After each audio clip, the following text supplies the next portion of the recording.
All right, welcome back, guys. This is game number 2. A small hiccup getting to it, but here we are on Frost. A brand new, well, not brand new. This is the third best of 5 today. There'll be one more. The winner of this goes on to fight TLO. But this round, this best of 5 rather, is worth 300 euros. So MaNa, who's just joined, could potentially dethrone ForGG, or ForGG could double up on his money. We'll see how it goes. But getting into the introductions properly, I'm Rifkin, joined today by Zombie Grub and Partoof. But spawning here in the lower left corner of Frost, it's the red player from Mouse Sports, representing the team color. Ladies and gentlemen, it's Mouse MaNa. In the upper left, this time has a teal Terran. It is going to be Millennium's ForGG. And there are the Twitters of both of these players. I do highly encourage, if you enjoy watching their gameplay, follow them, guys. You can watch them stream. You can watch them get streamed, as players are often either tweeting about events they're playing in or their own personal streams or what have you. Of course, MaNa is a really, really, really strong foreigner, and ForGG is, I think he's actually living in the Millennium House, right? If I'm correct. Yeah, pretty sure. Yeah, so might be Korean by nature, but basically Frenchman by strengths and virtues. Now, I gotta say, like, MaNa, it took one bad move to really cost him that game. I don't think this is a series where he's gonna get walked over. He showed his strength, and ForGG, quite frankly, should be afraid in game number 2. And MaNa's gonna get really lucky with his first scout. It's actually, well, there's not that much you can do, but yeah, you can stay in there for a very long time, and if it's going to be a Reaper expand, so he has to, kill the pro before he sets out to scout. And ForGG should be sending on CV scout. There he goes. If you send in a Reaper scout and just Reaper scout, obviously you're not going to find the base potentially for a very long time. MaNa was actually unable to get any proxy pilots up last game. Not that he was really going for like a 4-gate or anything, but it's nice to have the potential there. Yeah, I think this is what he wanted to do, just leave the probe there for later use, so you don't have to try and sneak a probe out later when the Reaper's there and the drops are coming and whatnot. The Reaper is, by the way, on the way, and it's also going to be able to go directly to the correct base, so it won't lose any time there. Oh, while this Reaper moves out too, I got to give a big shout out, a nod, and a welcome to, I hope I got this name right, I just barely glanced in chat, Rubberman99, just subscribed. Welcome to the family. Welcome to Base Trade TV. Don't forget to ace skate on your way out. And if you need any of the subscriber replays, guys, we're putting together a new pack probably after this weekend once we got all our awesome casting done and we got some more good replays for you. We'll be sending out replay pack number 5. So if you're a new subscriber to the channel, do PM me here on Twitch so that we can send you the first 4 replay packs that you may have missed out on if you want them. But in the meantime, Reaper's going to be dancing with his Zealot. Zealot, of course, with a very robust health pool. Will soak a lot of these hits. Mothership Core may have been slightly delayed out of MaNa, but now it's done just in time to chase this off. No real losses accumulated on this half of the map. In fact, First Blood hasn't even gone off. By the way, that probe being sneaky was not for future proxy pylon. It was to come back in after the Reaper had left and delay the command center, which is so cool. And now he does leave before the Marines out, because he scouted it was going to be a Reaper, so he knows that, they're going to be back home. It was like the 2 Lings in TVZ, except with a Probe. Yay! Well, Probe sadly dies. So not celebrated for his heroics for too long, however. First Blood, by the way. Oh, that's worth noting too, I guess. But yeah, so ForGG, again, delaying something like that it's nice, but it's not the biggest in the world. I do want to point out, though, he's going for a very early +1 attack, which does kind of make me think about the timing that's usually associated with this. But MaNa has opened with the Stargate. Didn't happen in game 1 like I expected, but did happen here on Frost. And Oracles, yes, they can be used to deal with mineral lines and all that wonderfulness, but they also just wreck Marines. Yeah, they do. ForGG's probably going to have enough Marines, again, to deal with an Oracle. Just, dealing with it on 2 fronts is always kind of difficult, and you can always lose an SCV here or there. Probably not going to get, like, the super great 15 SCV kill count, but a few in there, plus the Revelation use is always pretty decent. The Reaper's going to get in here and not see... Oh, it is going to see it. Oh, it's not going to die. That's problematic, yeah. Uh-oh. One more hit. Oh, no. Oh, okay, so he sees it. Unfortunately for MaNa, it's been revealed, but MaNa's not the guy who invests into, like, he doesn't make, like, 5 Oracles, right? Like, we might see 2, and in a rare scenario, maybe even 3, but this first one being revealed, I don't think it's going to be the biggest deal in the world. However, that does prompt ForGG to immediately throw down a missile turret in the natural. It's a lot easier to take care of, one one area with missile turret, then try and run around with your Marines for sure. +1 weapon is also gonna be done like way quick. Stim is already. Stim has not even been started actually. So +1 before Stim or combat shields. Yeah, the Oracle's driven off immediately. Doesn't lose any health, though, just shields for the time being, so good control here out of MaNa. Wu does dance in the Marines, though. But, of course, with 4 movement speed, it's pretty easy to get away from them. Now getting here towards the main. Oh, there's no turret, but there's no way for him to really attack. The Marines are hot on his heels. Plus, ForGG's investing into a Wood of Mine, seeing that Oracle. A Wood of Mine can get a free, easy kill, and it can be useful later on. He hasn't started combat shields with the second tech lab. I would imagine that's coming down very, very soon. And yep, MaNa, by the way, you said that didn't you say you wanted to see this, the Oracle into High Templar? Exactly what it is. Yep, this is how MaNa plays it, and I gotta say, this is, in my opinion, one of the strongest ways he plays PvT. But we'll have to see. ForGG, of course, with that very early +1 is going to make these units very volatile. And while he does have the Templar archives coming out, the armor upgrades are heavily delayed by this. And usually it's the strength of Zealots being so hard to take down. ForGG's not only going to have to deal with, or he's not only going to have the advantage of having +1 weapons out very early, MaNa's going to have the delayed armor upgrades. So these Zealots are going to be a little bit more squishy than in most regular circumstances. That's true. But will ForGG be pushing out right now? The medevacs are on the way. +1 armor is also going to be done really fast. The armory is still not put down. He's going to be lacking a bit on gas because he is trying to produce so much rather than having everything done and ready and waiting on the +1 armor. But it shouldn't be too big of a deal because MaNa did not go for the double forge. It looks like he's going to do another late Wood of Mine drop. This is so interesting. I don't see many Terrans do a late Wood of Mine drop, but he sometimes, so far it's been decent in the outcome he gets from it. Well, the one caveat to this, though, is if that medevac, if it's got a little too much energy, feedback, well, it's not going to, never mind. Gets over here just real fast thanks to that boost. Cannon, of course, goes up as well. Does get a nice hit, though. That was like 4 probes that went down with that. Now coming towards the main. Again, there's a cannon here, so the damage is somewhat limited. Mothership Core, of course, has to be careful. You don't really want to send anything over that Wood of Mine if you can avoid it. Templar they actually have enough energy for Storm now, so if he needs to, he can clean this up. Besides, oh wow, ForGG just right in the middle. Oh, and it takes down the Mothership Core. No, not quite. It's full health. Oh my god, that medevac. 1 HP hype. It's got 4 Marines in it, but it's going to go down in one shot. There we go. So, like, pentakill, technically, I guess. Guess so. ForGG's finally moving out. His upgrades are pretty darn good for a push like this. Usually only have +1, not +1/+1. And, well, MaNa already has Storm. So if ForGG has, like, great splits, which he probably does, he can do damage. But if not, it could be a massacre, especially if he catches them on the ramp. Yeah, and unfortunately, due to the fact that he had to burn that overcharge, this Mothership Core is kind of useless for this upcoming engagement. These Storms need to be perfect. Yeah. ForGG is probably going to look at this and say, I can take it, just so you have to split a little bit. Sometimes you'll see them back off because Storm is so scary, but no, just splits like we're talking about. Love the Revelation. Also used. Yep. Really love the Revelation. Now he knows if his opponent's going to try and duck around, but landing the factory is kind of cute. This will create some surface area against these Zealots, which of course do have charge.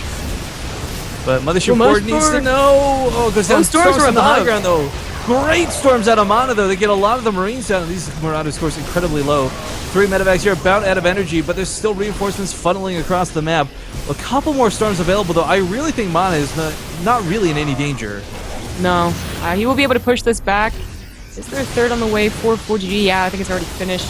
So he can keep doing this, but I mean, he doesn't want to lose all the medevacs in all the army. He just wants to keep pressuring and keep MaNa on his toes, delay the third for as long as possible. MaNa does get a warp it across the map, too. It's a very awkward spot for these pylons, but it does allow him to maneuver behind ForGG. So while ForGG might think he's quote-unquote containing MaNa, MaNa will get a couple Zealots into the natural mineral line and might be able to kill quite a few SCVs with this. Of course, these Zealots do not have +2 armor just yet, but is finishing up here in a few moments. Oh wow, ForGG went 5 racks before his 3rd command center, so he's going to have a lot of units to continue this pressure. And, there's been a lot of Storms. MaNa was very fortunate that he had so many Storms, but they're finally running out. But ForGG's not running out of steam. He's going to keep on doing this. And once MaNa's completely out of Storms, it could get really, really risky. I think if he can just manage to bank up the Immortals to break the Marauders, this becomes a lot less problematic. But, ooh, nice snipe of the pylon. No warpings here for MaNa. Shut down with that. One Archon on the front lines is going to soak a lot of this damage, but those two Zealots still just chilling at the third of ForGG, kind of waiting for MaNa to send those in.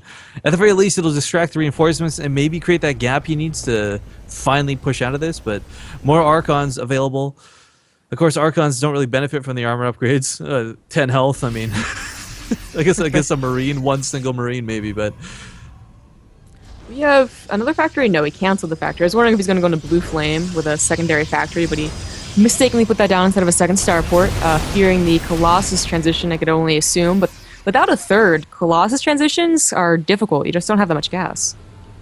Yeah, his income's definitely been shot as far as this being well, not shut down, but delayed for so long. ForGG, though, it's not like he's on a third base of his own. MaNa is... He should, I say very hesitantly, be able to keep up with this, but ForGG's just been maneuvering around this so well. Yeah, and even splitting just dodges most of constantly. the storm. Yeah, The really. medevacs are getting out of control as well. Let's not forget, there's so many medevacs for Oh, secondary low. army goes into the natural. Can it get the natural and just It's get gonna out get of it. there? It's gonna kill it at least, if nothing else. No Mothership Core in range to overcharge it. Not that I think that would have mattered. Beautiful storm at the top of the ramp, but of course these Marauders are quite numerous. Zealots will clean this up finally. But that YOLO move was what he needed because, of course, as you said, Colossus is quite expensive. He could barely afford it as is. There's no way he does this without a natural, much less a third. Yeah, the third, of course, also denied with the secondary pack of units. 4GG's upgrades are also still good. You're not really used to seeing better upgrades in a PvT. Usually at some point, especially on 3 base, they get double forge and really start cranking them out. But 4GG's going to have the lead in that for a while, especially now that MaNa has to, well, be without proper mining of 2 extra gases. War Prism comes in here. Missile turret is ready. Drops off 2 Zealots, and that's it. And they're cleaned up really easily. So, he really would like to do some counter harassment, but it's just not going to happen. These medevacs are... there's just no way for MaNa to really hold this base. He's going to have to cancel it once again. For sure. That's such a big army, and there's so many medevacs. Like, he can't stand under all the storms, but just a few splits, and he could probably just go up back into the natural. Well, one thing that's actually going to work well for MaNa, I think, Storm's great, fantastic, sure, whatever, but the Immortals and the Archons work pretty well against this. I don't know if it'll be good enough, though. I mean, this is primarily Marauders. This isn't a lot of Marines. The DPS, like the actual DPS, is not that high in this army. Those Archons are scary. Of course, you can kite all day long against well, not just Zealots of Charge, but Immortals and Archons. But it's just, MaNa's so, it's really scary to go down that ramp and try to defend there when 4G's army is just so huge. Yeah, he knows how big of a deal this third base is too. That's why he's very stubbornly trying to put it down. If he's on 2 bases for much longer, he knows he's just going to fall right out of the game. He's only a little bit behind still, guys. Storms are so good they can bring you back into this in a miracle engagement, but again, we constantly see 4GG segmenting out like 4 Marauders, 2 Marines, 3 Marauders, 5 Marines just to pick off Templar. But oh, he's going to drop. Oh, this is a big drop of 4 medevacs going towards the main, and MaNa. Oh, actually, he might be prepared for this. These medevacs, of course, don't have enough energy for feedback to kill them. The Observer, I believe, saw it, so good that MaNa was also paying attention. Supply blocks right now, so if he warps anything else into the main, he won't be able to. Time warp is really, really good. Yeah, the Storm just barely didn't do enough there. It's a cute move, but that's all it really was. Cute move for now. Drop in the main is not happening just yet. He's poised right outside of it. Looks like he's just going to go for a flank here, Zombie Grub. Instead, come from perhaps the south. Oh, wow. That's a really good move. He's going to sandwich MaNa's army. And what can MaNa do? Oh, he's got to decide. No, he goes for the natural again. And MaNa, you give up your third or your natural. You can't save both. And he is... Well, no, he saves the natural. Oh, some storms and some clutch Zealots. That storm is so good. The third going down is just as bad. He needed this base so desperately, so badly. While the storms might cost him nothing, the Marauders, the Marines... 4GG doesn't matter if he loses these. He can replace them. MaNa can't do much of anything. He has 1 storm left, a few force field as well. If the force fields get they're decent, they can help against the Zealots and Archons. But 4GG is just going to kite for as long as possible. The medevacs have to be careful. A lot of them are going down. The Archons can chase them down. But 4GG, are you going to take this fight right here? That Immortal died pretty quickly. There's still a couple storms holstered, but they're not able to go down just yet. Beautiful storm does go down, though. And the key thing is, of course, these Zealots can't really charge in to clean this up right now. But, oh, another good storm. Takes out a couple of medevacs as well. Just what he needed. This army is in the red, and MaNa looks like he might be able to just do it with his push. More Templar coming from behind. No storms available just yet, but almost ready. He's almost got enough energy. Now has a storm locked and loaded. Throws it down, hits the medevacs, doesn't hit the bio, but these Archons are perhaps getting a little overzealous. Well, the Archons are still really, really scary. Two of them are very low health, but the Immortals are also really scary. Like, the Portuguese army is mostly Marauders, and it's not that big, so the Immortals, targeted correctly, can probably do a lot of damage. I think... Time Warp. That time warp with the Archon fire is going to cost him.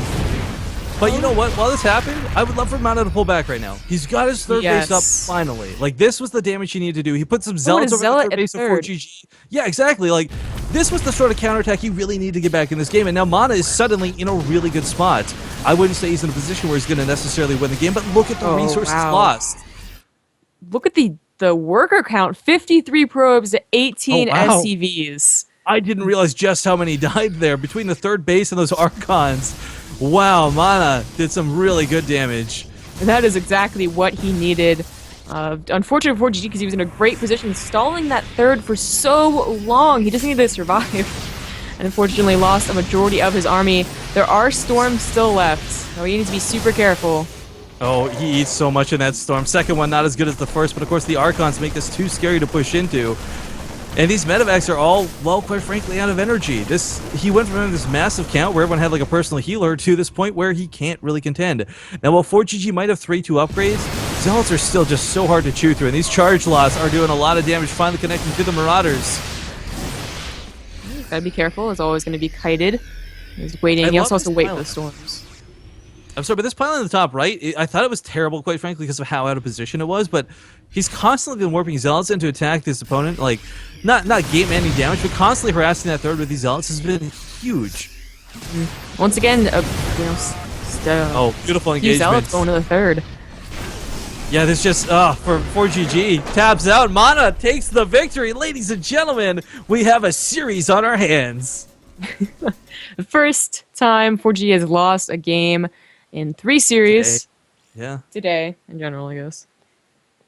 But more importantly than that, guys, we broke the 5K number, 5.5K hype. I believe this has tied our record with the previous Kaspersky Arena record. Now, not the channel record, but the Kaspersky Arena record. So thank you guys for tuning in. I will show my thanks and my extra gratitude by not playing ads while we get into this next game.